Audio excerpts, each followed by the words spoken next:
क्या आप गूंगापन, हकलाने की या फिर तुतलाने की समस्याओं से परेशान हैं?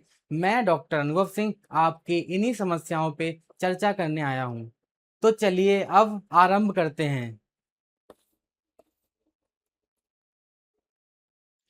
म्यूटिज्म यानी कि गूंगापन यह एक ऐसी स्थिति है जिसमें व्यक्ति बोलने में असमर्थ होता है या फिर कभी कभी ही बिल्कुल नहीं बोल पाता है। जैसे कि कभी बचपन में जब बच्चा पैदा होता है, अगर वह सुन नहीं पाता है, समझ नहीं पाता है, तो वह बोल भी नहीं पाता क्योंकि वो सीखता ही नहीं है कि क्या बोलना है। या फिर कोई इंटरव्यू देने जाए या फिर कहीं नए लोगों से मिले, तब भी कुछ व्यक्ति बोलने में असमर्थ हो जाते हैं।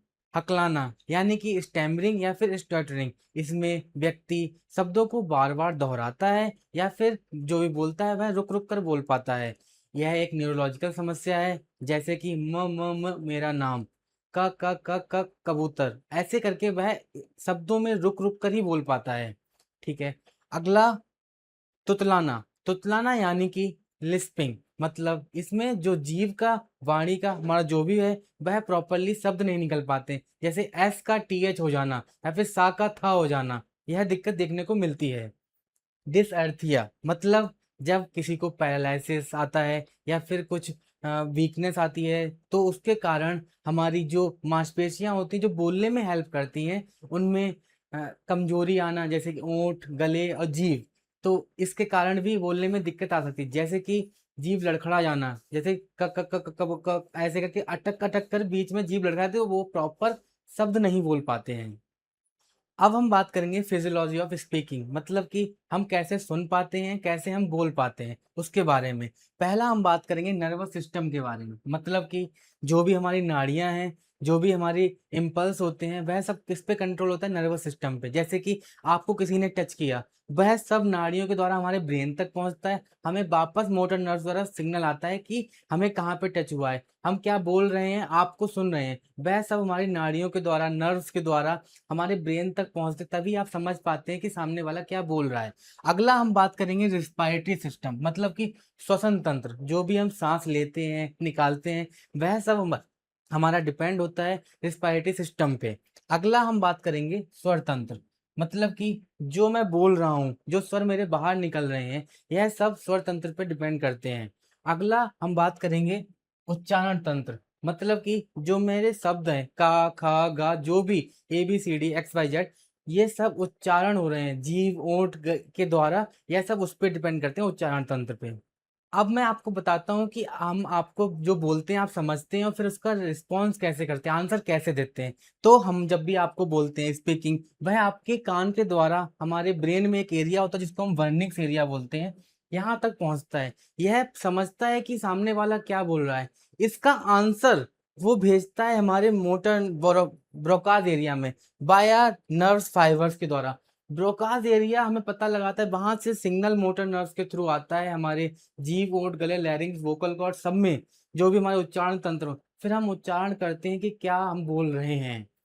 अब मैं आपको बताता हूँ कि जो भी आपको हकलाने की या फिर गूंगेपन की जो दिक्कत आती है, वो क्यों आती है। हकलाने की दिक्कत इसलिए आती है कि ब्रोकाज एरिया, जो हमारा ब्रेन में एरिया आता है, जो रिस्पॉन्सिबल होता है हमें सिग्नल भेजने के कि हम क्या बोल रहे हैं, वहां से जब सिग्नल प्रॉपरली नहीं आ पाता है या फिर रुक रुक कर आता है, या फिर वह वहां पे कोई ऐसी नर्व्स है वो दब गई हैं, तो वहां से सिग्नल नहीं आ पा रहा है, तो सामने वाला गूंगापन, हकलाने का, इन सब की समस्याएं उसे ग्रसित होती हैं। अब हम बात करेंगे हकलाने के कारणों के। किन किन कारणों से आपको हकलाने की दिक्कत होती है? पहला, अनुवांशिक, मतलब कि जेनेटिक्स। अगर परिवार में किसी को हकलाने की दिक्कत है, तो वह पीढ़ी दर पीढ़ी चलती रहती है। जैसे कि आपके अगर फादर को या फिर किसी मदर को हकलाने की दिक्कत है, अब पैदा होता है बच्चा, तो उसको चांसेस रहते हैं कि उसको भी हकलाने की दिक्कत हो। दूसरा हम बात करेंगे ब्रेन के प्रोसेसिंग की, मतलब दिमाग में बोलने वाला जो एरिया मैंने जो आपको पहले बताया, वहां से जब प्रोसेसिंग ही अच्छे से नहीं हो पाती है, वहां से सिग्नल जब प्रॉपर मोटर नर्व्स के द्वारा हमको नहीं मिलते हैं, तो स्पीच नर्व्स के मसल्स के द्वारा, तो बोलने की, हकलाने की दिक्कत होती है। अगला हम बात करें साइकोलॉजिकल, अत्यधिक तनाव, डर, चिंता, इसके कारण भी आपको हकलाने की दिक्कत होती है। जैसे कि कभी हम किसी इंटरव्यू में जाएं, अपने बॉस के सामने, सीनियर्स के सामने, या फिर नए नए लोगों से मिलते हैं, तब आपके ब्रेन से सिग्नल प्रॉपरली नहीं आ पाते हैं, इसके कारण आपको हकलाने की दिक्कत होती है। तुतलाने के कारण कॉजेज ऑफ लिस्पिंग, इस पे हम बात करते हैं। पहला है शारीरिक बनावट, मतलब कि जो जीभ के नीचे का स्ट्रक्चर होता है, जीभ के नीचे की त्वचा जो होती है वह सामान्य से ज़्यादा बड़ी हो या फिर जुड़ी ज़्यादा होती, जीभ प्रॉपरली बाहर ना आ पाए, इसके कारण भी तुतलाने की दिक्कत होती है। दूसरा हम बात करेंगे दांतों का टेढ़ा होना। किसी किसी में देखा जाता है कि दांत बाहर निकले हों, प्रॉपरली मतलब कि अच्छी तरह से प्रॉपरली नहीं हो पाते हैं, उनका स्ट्रक्चर प्रॉपरली ना हो, तो उसमें भी दिक्कत आती है तुतलाने की, क्योंकि जीभ और दांतों का ऊपर सबका मेल होता है, तभी हम शब्द का उच्चारण कर पाते हैं। उसमें वर्ड्स होता है तो हवा बाहर निकल जाती है, इसके कारण भी तुतलाने की दिक्कत देखी जाती है। अगला, हैबिट। बचपन से ही जब बच्चा जब गलत आदतों को सीख लेता है, तब भी वह तुतलाने की दिक्कत होती है उसको। गूंगापन होने के दो मुख्य कारण होते हैं, इसके बारे में अब हम बात करेंगे। पहला, चयनात्मक मुक्तता, सिलेक्टिव म्यूटिज्म। यह एक एंजाइटी डिसऑर्डर, मानसिक विकार भी है। इसमें हम लक्षण की बात करते हैं, जब कोई व्यक्ति अपने घर में या फिर किसी पड़ोसियों से मिलता है, तब वह प्रॉपरली अच्छे से बात करता है, लेकिन जब वह अपने ऑफिस में अजनबियों से, बाहर नए नए लोगों से मिलता है, तभी वह बोलने में असमर्थ हो जाता है। इसको हम चयनात्मक मुक्तता करते हैं। इसके कारण क्या हो सकते हैं, किन किन कारणों से यह दिक्कत देखने को मिलती है? मेनली बाहर अत्यधिक तनाव, मतलब सोशल एंजाइटी हो जाती है, किसी को बाहर से बिल्कुल घुल मिल नहीं पाता है, लोगों से मिलना जुलना नहीं हो पाता है, उसके कारण। दूसरा, गंभीर डर, मतलब किसी को डर हो, या फिर शर्मीलापन भी आजकल बहुत देखा जाता है कि वह नए नए लोगों से मिलने में, बोलने में अटकता है, बिल्कुल नहीं बोल पाता है, यह सब देखने को मिलता है। दूसरा, जाके जानबूझकर किया गया, मतलब कुछ ही लोगों में जानबूझकर करते हैं कुछ लोग, इस ये भी देखने को मिलता है। पूर्ण या जैविक मुक्तता, मतलब टोटल ऑर्गेनिक म्यूटेशन। इसमें जो व्यक्ति होता है पूर्ण पूरी तरह से असमर्थ होता है बोलने में। यह किस कारणों से होता है, इसकी हम बात करेंगे। पहला, मस्तिष्क पे चोट लगना, मतलब ब्रेन पे कोई चोट लग गई हो, स्ट्रोक आया हो, ब्रेन स्ट्रोक आया हो, या फिर वोकल कॉर्ड्स में कोई खराबी हो, जो हमारे लैरिंग्स में वॉइस को हमारे मेंटेन करते हैं, हम जो बोलते हैं उस पर फोकस करते हैं, उसमें कोई दिक्कत आ रही हो, या फिर कोई जन्मजात ही बिल्कुल ना बोल पाता हो। एक कारण और होता है, मेनली क्या है, जब किसी इंसान को सुनाई नहीं देता है ना, तो वो सीख भी नहीं पाता है कि क्या बोलना है। जब वह समझेगा नहीं चीजों को, तो वह बोल भी नहीं पाता है, यह भी देखने को मिलता है। और अब इसके मुख्य लक्षणों की बात करते हैं। पहला, हम बात करेंगे हकलाने के लक्षण। हकलाने में सब क्या क्या लक्षण मिलते हैं, इसमें शब्द या वाक्य शुरू करने में ही दिक्कत होती है, जैसे मेरा नाम, ऐसे ही बच्चा या फिर कोई व्यक्ति शुरू से ही शब्द नहीं बोल पाता है। बोलते समय आवाज को खींचना, मतलब कि वह बहुत ज्यादा खींचता है आवाज को, बहुत जोर लगाना पड़ता है बोलते समय। जैसे स्टार्टिंग में उसने माँ बोला, या फिर कोई भी नाम हो गया, मनोज हो गया, कोई भी, उसमें ऐसे खींचता है वह वर्ड्स को बोलने में। दूसरा, चेहरे या मांसपेशियों में तनाव। चेहरे में मांसपेशियों में तनाव होता है, उसके कारण भी हकलाने की दिक्कत होती है। अगला हम बात करें तुतलाने के लक्षण। तुतलाने के क्या क्या लक्षण होते हैं? शब्द जो भी हम बोलते हैं, जब कोई तुतलाता है तो वह अस्पष्ट हो जाते हैं, समझ में ही नहीं आते हैं कि क्या बोल रहा है। जैसे ककून, ककन, ऐसे करके बोलता है, तो वह प्रॉपरली शब्द में स्पष्टता नहीं होती है। अगला, बोलते समय जीभ और दांतों के बीच जब गैप होता है, उसमें भी दिक्कत आ जाती है, बीच में आ जाना। सामाजिक और मानसिक प्रभाव, मतलब कि फिजाइकोलॉजिकल इम्पैक्ट क्या पड़ता है, कि जिसके कारण भी दिक्कत आती है। पहला, आत्मविश्वास में कमी, उनके कॉन्फिडेंस में कमी आ जाती है, कि सामने वाला जब हकलाने वाला हमारे सामने बोलता है तो हम उसको रोक देते हैं, तो उनका कॉन्फिडेंस ऑलरेडी कम हो जाता है, इसके कारण वे और नहीं चाहते कि हम बोलें। दूसरा, लोगों के सामने बोलने में डरना, घबराना। इसी कारण उनको डर भी हो जाता है, कि घबरा भी जाते हैं कि हम सामने वाले के सामने अगर बोलना चाहेंगे तो वो हमें रोक देगा, हमें स्टॉप कर देगा, या फिर बोलने ही नहीं देता है। स्कूल कार्य में चिड़चिड़ापन, अकेलापन, कि बच्चे जो होते हैं उनसे कहते हैं ये तो बोल ही नहीं पाता है, इनसे दूर रहो, ये भी उन पे इम्पैक्ट पड़ता है, कि उनको हम लोग आगे नहीं करना चाहते हैं, ये चीज देखने को मिलती है। अब हम कुछ चुनी ऐसी बीमारियों को बताएंगे जो कि बच्चों में ही बोलने की दिक्कत, हकलाने की दिक्कत, या फिर तुतलाने की दिक्कत देखी जाती है। अब हम उन पे ही बात करेंगे थोड़ी देर। पहला हम बात करेंगे ADHD, attention deficit hyper activity disorder. इसमें मैं आपको बहुत सरल लैंग्वेज में समझाता हूँ कि ये होता क्या है। इसमें बच्चा जब बड़ा होता है, धीरे धीरे वह इतना हाइपर एक्टिव हो जाता है, उसके जो ब्रेन से सिग्नल आना चाहिए, मतलब दिमाग से जो नाड़ियां, नर्व्स होती हैं जो, वह सिग्नल इतनी तेज लेके आती है, वह उनको कंट्रोल नहीं कर पाता है, जिसके कारण बच्चों में तेज बोलते हैं, मतलब बहुत ज्यादा इतनी तेज इम्पल्स होता है कि इतनी हकलाने की दिक्कत हो जाती है उनको, क्योंकि इम्पल्स जब प्रॉपरली वीक हो जाता है आने में भी, कभी कभार रुक रुक कर भी आता है, कभी कभार इतनी तेज आता है कि समझ में नहीं आता कि सामने वाला बच्चा क्या बोल रहा है, वह अपने काम प्रॉपरली नहीं कर पाता है, क्योंकि ज्यादा दौड़ भाग करना, कभी कभार ऐसा देखने को मिलता है कि वह जिन चीजों को देखता है वह उनको सेम रिपीट करने की सोचता है कि यह चीज मैं करूंगा, यह चीज मैं करूंगा। जैसे पहला हमारे तेज चलते विचार, उसके विचार इतनी तेज होंगे वह समझ ही नहीं पाता है कि इन विचारों को करना क्या है, मेन चीज। दूसरा, दिमाग का मैनेजमेंट, क्योंकि बार बार सिग्नल इतनी तेज आते हैं तो सर्कुलेशन वहां पे रुकता ही नहीं है कि वहां पे कुछ प्रक्रिया ऐसी हो पाए कि बच्चा समझ पाए, सोच पाए, वह इतनी तेज चलता रहता है। दूसरा, कमजोर वर्किंग मेमोरी, इम्पल्स तेज है, सब कुछ तेज है, वहां पे कुछ याददाश्त बनी नहीं रही है, कुछ समझ ही नहीं पा रहा है, कुछ याद ही नहीं रख पा रहा है चीजों को।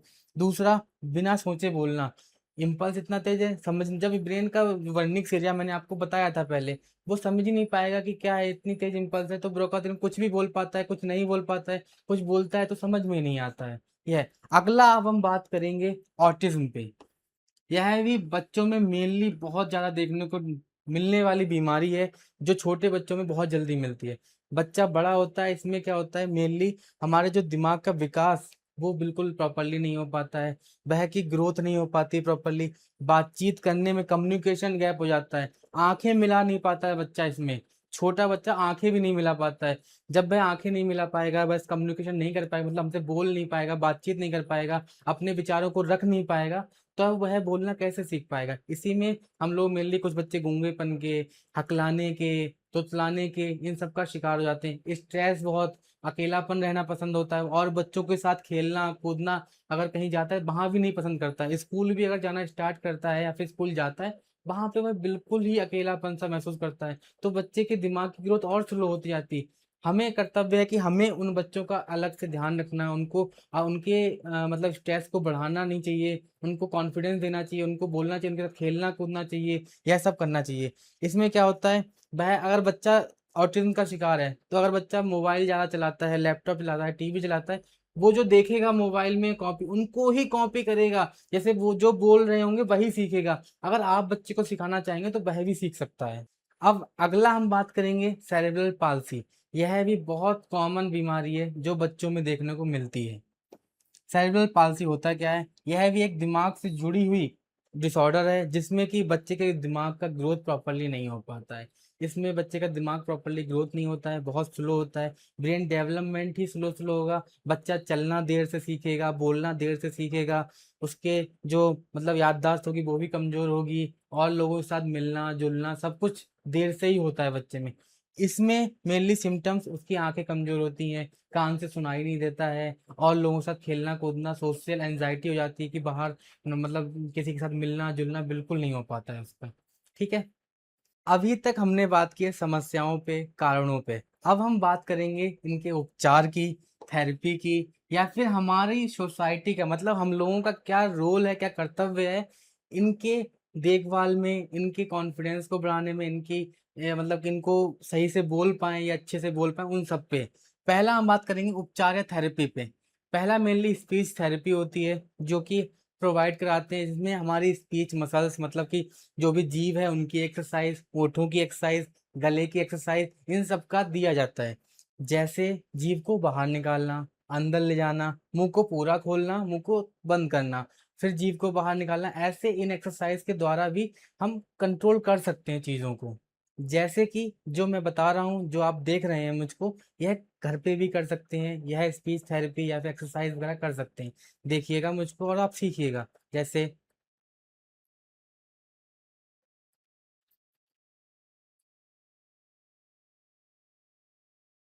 मतलब जीभ को बाहर निकाला, अंदर ले जाया, मुंह को पूरा खोला, मुंह को बंद किया, यह सब आप कम से कम मिनिमम 5 से 10 मिनट कर सकते हैं डेली। अब हम बात करेंगे सांस लेने की व्यायाम, मतलब ब्रीथिंग एक्सरसाइज, अनुलोम विलोम प्राणायाम, भ्रामरी प्राणायाम, यह सब हमारे इस पे डिपेंड करते हैं, क्योंकि इससे हमारी सांस लेने की दिक्कत मजबूत होगी, क्योंकि हम जो बोलते हैं ना वो हमारी उस पर भी डिपेंड करता है कि हम कैसे बोलते हैं। डायफ्राम जो होता है हमारा, वह ऊपर आता है फिर नीचे जाता है, यह भी स्पीकिंग पे डिपेंड करता है।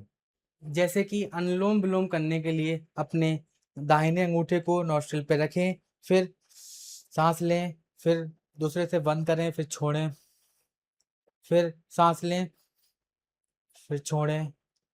फिर भ्रामरी प्राणायाम के लिए अपने दोनों अंगूठे को यहाँ पे कानों को बंद करें, फिर अपने आंखों के पीछे रखें और भी की आवाज निकालें। ऐसा आप डेली 5 से 10 मिनट करना स्टार्ट करें, जिससे आपकी ब्रीथिंग कंट्रोल होगी और इम्प्रूव होगी।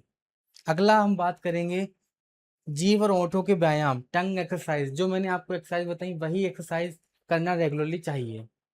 अगला घरेलू उपाय और योग। कौन कौन से योग घरेलू उपाय के द्वारा भी आपके जो दिक्कत है वह ठीक हो सकती है।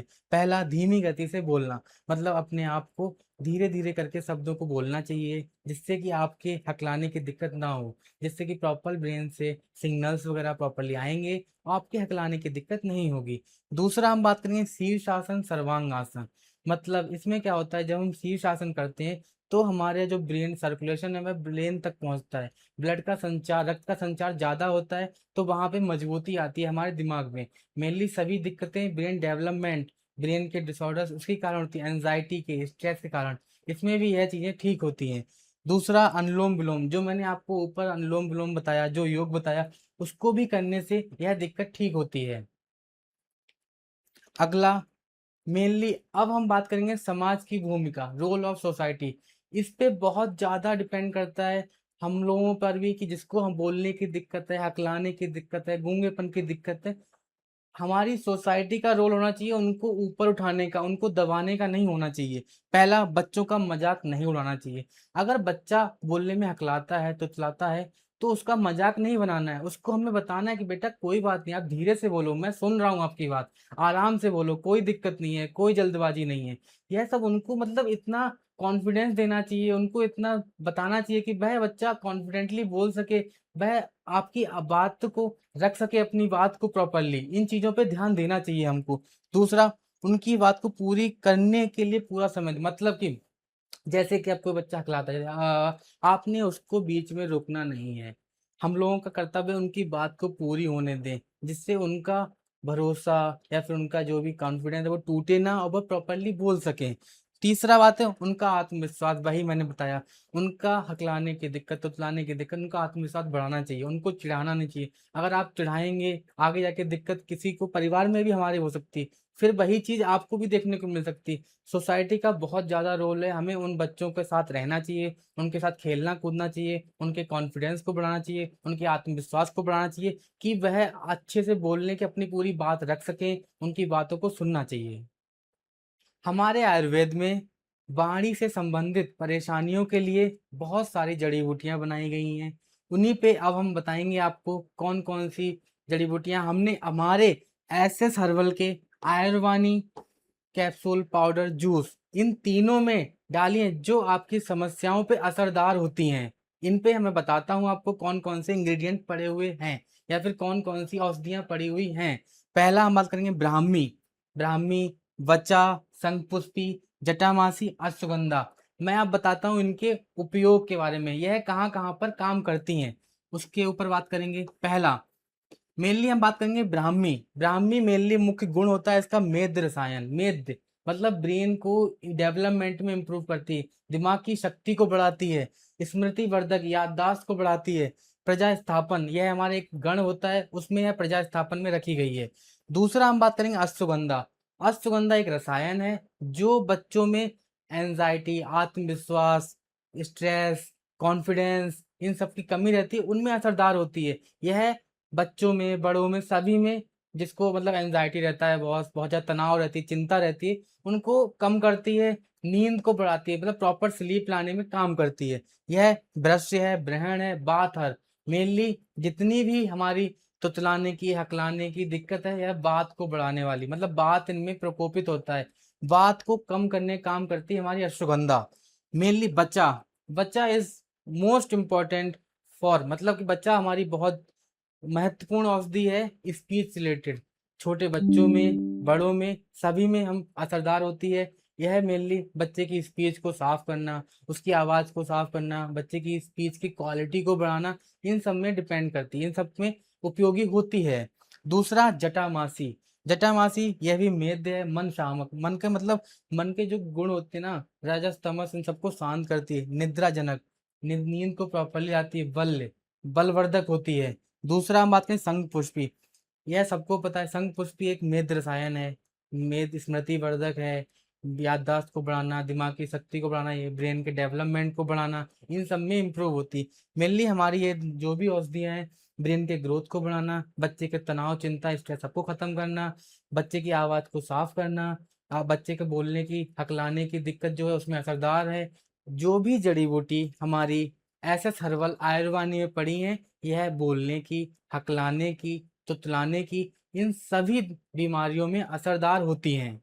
अभी तक हमने रोग के कारण के बारे में, लक्षण के बारे में, उनकी चिकित्सा उपचार के बारे में बताया, तथा हमारा क्या कर्तव्य है, हमारी सोसाइटी का क्या रोल है जिनको बोलने की दिक्कत होती है, हमने उसके बारे में आपको बताया। अब हमारा जो प्रोडक्ट है, हमारी जो मेडिसिन, हमारी जो दवाइयाँ हैं, आयुर्वाणी कैप्सूल, पाउडर या जूस, जो भी चलता है, इसमें आपको बताया मैंने कौन कौन सी जड़ी बूटियाँ जो वाणी से रिलेटेड हैं, जो बोलने की दिक्कत की समस्याओं को ठीक करती हैं, वो कौन कौन सी पड़ी हैं, सबके बारे में बताया। ऐसा हर्बल पे आपका विश्वास, आयुर्वेद में हमारा अनुभव आपको रोग मुक्त बनाता है। ऐसा हर्बल सदैव आपके साथ। अपना ध्यान रखें, अपनों का ध्यान रखें। नमस्कार।